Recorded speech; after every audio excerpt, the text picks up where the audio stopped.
دین مراد هغه کس دی چې مونځ هم کوي، روژې هم نیسي، صدقې هم ورکوي، وهو یخاف الله، د الله نه یېرېږي چې زما دا عمل به قبول شي او که نه. زمونږ سره خو به دغه یېره نه وي، زمونږ خو خبره صرف د عمل کولو نه پاتې ده. کول او بیا یقیني څه دي؟ کیدای شي څوک د سره جګړه هم وکړي، که په دې کې د ورسره خبره وکړه چې رو راسي ستا د عمل به الله قبول کړی که نه به وي، کیدای شي په دې سره جګړه وکړي، ګزار د باندې وکړي. تا ته زه څه ښکارم؟ خبره خو صرف دې نه پاتې ده چې زه یې وکړم، نور خو قبوله ده. نو هغه اوچت مؤمنان ابوبکر صدیق رضی الله عنه مبارک کې راځي چې کله په منځه باندې ودرېدو دا رنګ به یې زیړ شو او د جړا د لاسه به څوک د هغه په تلاوت باندې نه پوهېدو. یره د څه وه چې الله به یې قبول کړي او که نه. دا شان سلف په باره کې راځي، دین د مشرانو باره کې، چې شپږ میاشتې به هغوی دا سوال کوو چې یا الله زموږ نه روژې قبولې کړه. شپږ میاشتې به سوال کوو چې یا الله روژه موږ ته راورسوه. شپږ میاشتې، رمضان چې به ختم شو، شپږ میاشتې به دا سوال الله ته کوو یا الله قبولې کړه. اصل مسله دا ده، اصل مسله دا نه ده کولو ده، کول اسان دي، خو بیا د چا هغه محنت د الله په در کې قبول دی او د چا هغه نه دي.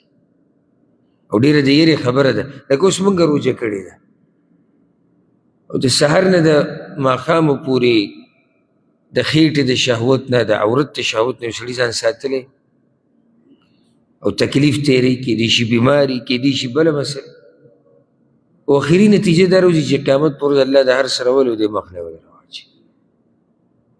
څه وړه خبره خو نه ده چې سړی وایي چې زه عمل کول وبه یې کړي، خو دا ډېره د سوچ خبره ده او د سوچ لایق ده چې دا عمل به قبول شوی او که نه وي.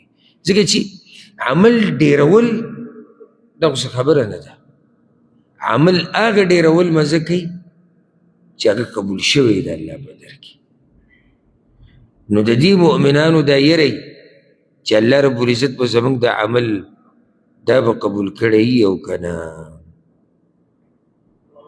اولئک یسارعون فی الخیرات، دغه کسان تادي کوي په نیکیانو کې، وهم لها سابقون، او دوی هغې ته مخکې کېدونکي دي. دا بل صفت د دوی بیان شو چې دوی په نیکیانو کولو کې تادي کوي. او په دې باندې خبره دی نږدې ورځو کې شوی، الله رب العزت قرآن کې په دې باندې امر کړی ځای په ځای. سورة آل عمران کې دي وسارعو، تادي وکئ. سورة الحدید کې دي سابقو، د یو بل نه مخکې شي په نیکیانو کې.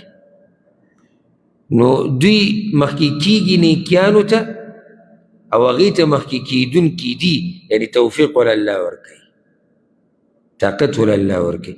دا طاقت ګوره انسان له الله ورکوي، ګوره که الله د طاقت ورنه کړي، والله که ته زما نه 15 منټ هم کېناستې، 15 منټ کله سړی سوچ وکړي یو عبادت ته که نه، لکه هسې که یو سړی دې سوچ وکړي دې ته چې ته درس کوه د ماسپښین نه د هغه ماښامه پورې د روژې په خوله، اسان کار دی که نه.